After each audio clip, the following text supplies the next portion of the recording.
Hello friends, मैं advocate करीम। आप देख रहे हैं लीगल एंड सोशल अवेयरनेस।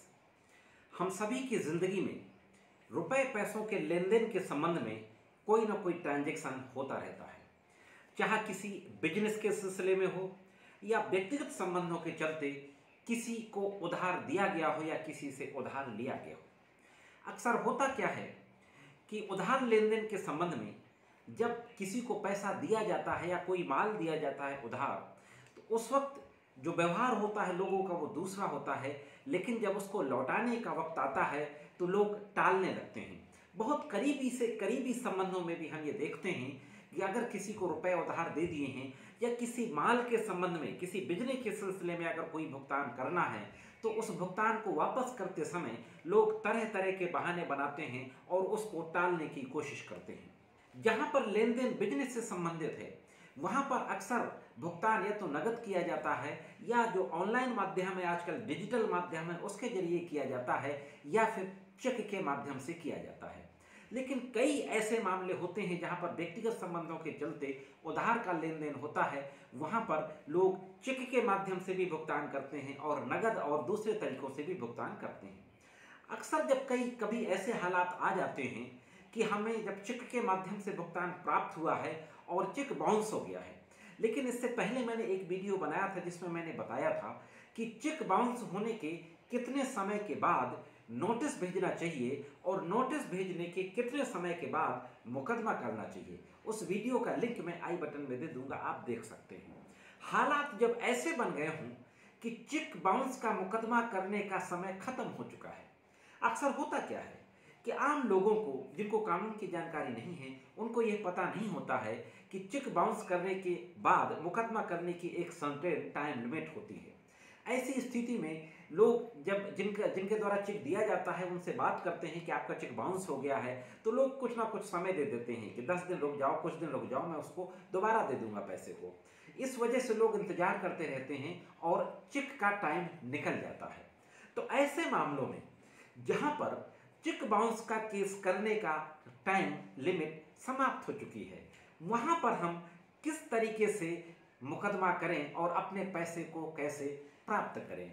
दूसरा, अगर किसी को व्यक्तिगत तरीके से लोन दिया गया है और वहां पर किसी भी प्रकार का कोई सबूत नहीं है, तो उस स्थिति में हम किस तरीके से कानूनी कार्रवाई करें, इन दोनों मसलों को आज के वीडियो में कवर करेंगे और देखेंगे कि अगर ऐसे हालात बनते हैं तो वहां पर कानूनी रास्ता क्या है, कौन सी कानूनी कार्रवाई की जा सकती है।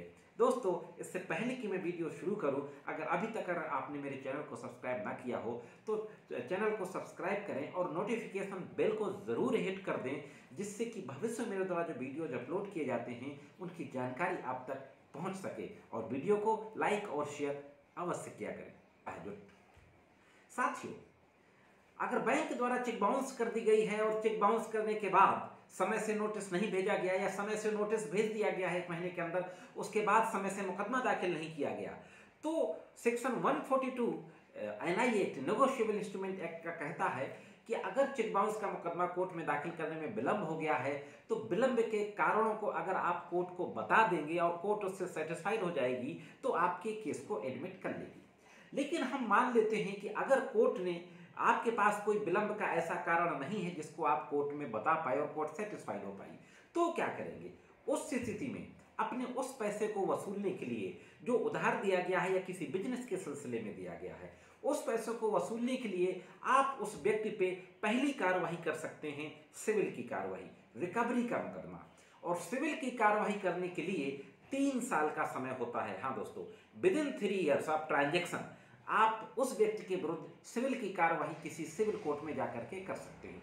दूसरा, फौजदारी कार्रवाई भी कर सकते हैं। हाँ दोस्तों, criminal case, section 406 IPC criminal breach of trust, section 417 IPC cheating और सेक्शन 420 आईपीसी।